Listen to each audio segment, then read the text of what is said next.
여러분, 파시스트 독재하면 뭐가 떠오르세요? 아마 한 명의 절대자가 모든 걸 쥐고 흔드는 그런 모습이겠죠?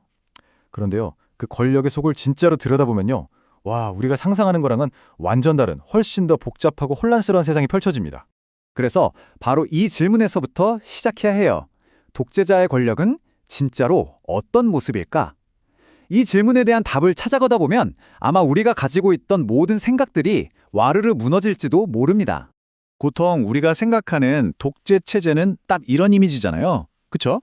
거대한 피라미드가 있고 그 꼭대기에 사악한 천재 한 명이 딱 버티고 서서 모든 걸 통제하는 아주 단순하고 질서정연한 그런 구조 말이에요.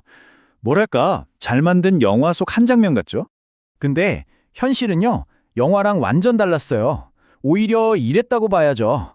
끊임없이 권력을 다투는 여러 세력들의 시끄러운 전쟁터. 네, 맞아요. 파시즘 국가는 잘 돌아가는 기계가 아니었습니다. 그보다는 그야말로 혼돈의 전쟁터, 바로 그 자체였어요. 자, 그래서 오늘 우리가 할 일은 바로 이 혼돈의 지도를 한번 같이 그려보는 겁니다. 먼저 독재자라는 신화를 깨부수는 것부터 시작할 거고요. 그 안에서 도대체 어떤 세력들이 싸운지, 그리고 이 모든 게 결국 평범한 사람들의 삶과 한 국가의 운명을 어떻게 송두리째 바꿔놓았는지 차근차근 따라가 보겠습니다. 자, 그럼 첫 번째 단계부터 시작해 볼까요?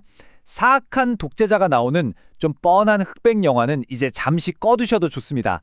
이제부터는 그 복잡하고 혼란스러운 권력의 진짜 속살을 들여다볼 거니까요. 이 혼란을 제대로 이해하려면 아주 중요한 열쇠가 하나 필요합니다. 그게 뭐냐면 바로 이중국가라는 개념이에요. 어쩌면 파시즘 권력의 가장 큰 비밀이 바로 여기에 숨어 있다고 할 수 있죠. 이중국가라니 이게 대체 무슨 뜻일까요? 정말 말 그대로예요.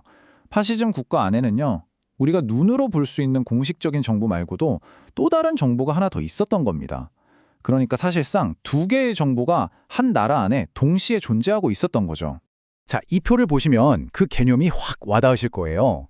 왼쪽의 규범 국가는 우리가 보통 생각하는 그런 정부입니다.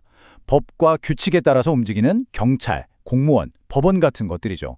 예측이 가능한 질서의 세계라고 할 수 있어요. 근데요, 문제는 오른쪽의 특권 국가입니다. 이건 완전히 다른 세상이에요. 법 위에 군림하는 당, 그리고 비밀 경찰, 그들의 사병 조직이 만든 말 그대로의 그림자 정부죠. 여기엔 규칙 같은 게 없어요. 오직 그들의 변덕과 폭력, 그리고 도저히 예측할 수 없는 혼돈만이 가득했습니다. 그렇다면 이 이중 국가라는 게 현실에서는 얼마나 끔찍했을까요? 자, 한번 상상해 보세요.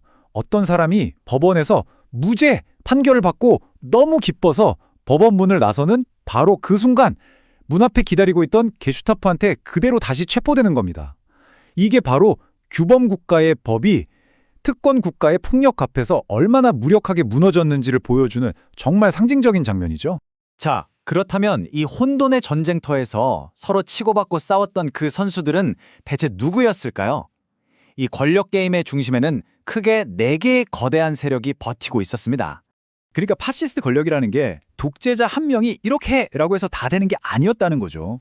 지금 보시는 이 4세력, 그러니까 지도자, 당, 국가, 그리고 시민사회, 이들이 서로 막 밀고 당기면서 만들어낸 정말 아슬아슬하고 불안정한 균형, 그게 바로 권력의 실체였습니다. 이 4세력이 다들 생각이 달랐어요. 그야말로 동상이몽이었죠. 이게 바로 갈등의 시작이었습니다. 지도자는 이들 위해서 아슬아슬하게 줄타기를 하면서 자기 권력을 지키려고 했고요. 열성적인 당원들은 에이, 다 뒤집어 버리자 하고 혁명을 꿈꿨죠.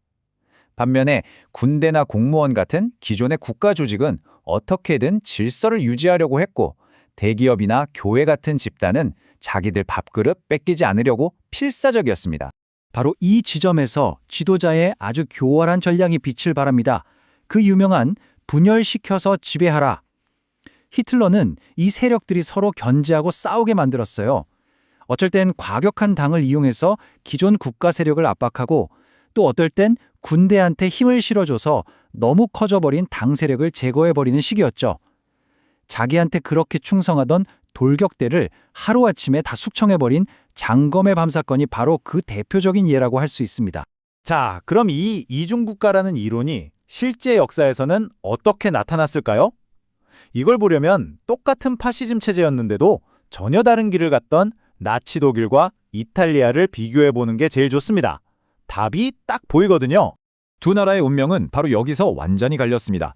독일의 경우 특권 국가, 그러니까 나치당과 SS가 결국 기존의 규범 국가를 완전히 집어삼켜버렸어요. 그 결과는 뭐였을까요? 바로 통제 불가능한 광기와 폭력이었죠. 반면에 이탈리아의 무솔리니는요, 과격한 당보다는 안정적인 기존 국가기관에 더 많이 기댔습니다. 그래서 이탈리아는 독일처럼 그렇게까지 극단적인 무법천지가 되지는 않았던 겁니다. 자, 그럼 다시 한번 생각해 볼까요? 이렇게 권력의 맨위가 혼돈의 전쟁터였다면 그 아래서 하루하루를 살아가야 했던 평범한 사람들의 삶은 과연 어땠을까요? 도대체 이 예측 불가능한 세상에서 어떻게 살아남아야 했을까요?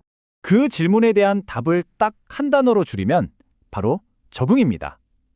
대부분의 사람들은요, 영화에 나오는 것처럼 막 영웅적으로 저항하거나 아니면 악마처럼 적극적으로 협력하거나 그러지 않았어요. 그들은 그저 살아남기 위해서 이 말도 안 되는 세상에 어떻게든 자신을 맞춰보려고 했던 그냥 평범한 사람들이었습니다. 그리고 그 적응의 모짐이라는 게 참 너무나도 인간적이었습니다. 의사들은 자기 병원을 지피려고 정권이 원하는 대로 진단서를 써줬고요. 교수들은 강단에서 쫓겨나기 싫어서 나치식 경례를 했죠. 심지어는 성직자들까지도 신도들과 교회를 지켜야 한다는 명분 아래 독재 정권과 타협을 했습니다. 어쩌면 이게 우리를 가장 불편하게 만드는 진실일지도 모릅니다. 그 끔찍한 체제가 단순히 총칼의 힘만으로 유지된 게 아니었다는 것.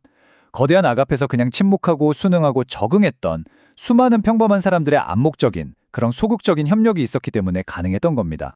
자, 그럼 이 모든 혼란과 통제 그리고 적응은 대체 어디를 향하고 있었던 걸까요? 파시즘 혁명이 진짜로 원했던 것, 그 최종 목표는 과연 무엇이었을까요? 우리가 흔히 착각하는 게 있는데요. 파시즘은 부자들 걸 뺏어서 가난한 사람들에게 나눠주는 그런 사회혁명에는 사실 별 관심이 없었어요. 그들의 목표는 그것보다 훨씬 더 거대하고 훨씬 더 무서운 것이었습니다. 그건 바로 사람들의 생각과 영혼 자체를 완전히 뜯어고치는 것, 개인의 사생활이라는 개념 자체를 아예 없애버리는 정신적 혁명이었던 거죠. 그들의 정말 소름 끼치는 최종 목표는 바로 이거였습니다. 나라 전체를, 모든 국민 한 명 한 명을 그냥 부품으로 써서 하나의 거대한 무기로 만들어버리는 것. 모든 개인이 오직 국가라는 단 하나의 목적을 위해서만 존재하도록 만드는 것. 바로 그거였어요. 자, 마지막으로 이 질문을 한번 던져보려고 합니다. 만약에 한 국가의 존재 이유가 오직 무기가 되는 것뿐이라면 그 국가의 최종 운명이 결국 모든 것을 파괴하는 전면전 말고 다른 길이 있을 수 있을까요? 이건 우리 모두가 한 번쯤 깊이 생각해 봐야 할 질문이라고 생각합니다.